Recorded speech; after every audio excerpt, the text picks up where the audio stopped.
Hello বন্ধুরা, এই যে দেখুন, এই যে এখন আমি যেখানে দিদিদের বাড়িতে বললাম তো দিদির মেয়েকে রাখতে এসেছিলাম।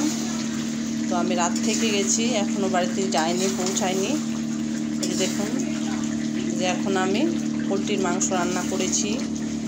2 কিলো পোলট্রির মাংস নিয়ে এসে এক দাদা, এই যে দেখুন,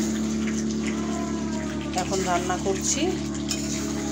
রান্না করে দিদি বাটা মাছের সরষা বাটা দিয়ে বাটা মাছের ঝোল করেছে, আরও অনেক কিছু করেছে। খাওয়ার সময় অবশ্যই আপনাদের সামনে শেয়ার করব। আর এই যে মাংস রান্নাটার দায়িত্ব দিদি আমার উপর দিয়ে ছেড়ে দিয়েছে। এই যে দেখুন, যে এখন রান্না করছি, প্রায় হয়ে এসছে। এখন একটু জল দিয়ে আর নামিয়ে নেব। রান্না ভালো লাগলে অবশ্যই লাইক কমেন্ট শেয়ার করে অবশ্যই জানাবে। এখনকার মতো এইটুকুই, টাটা, বাই বাই।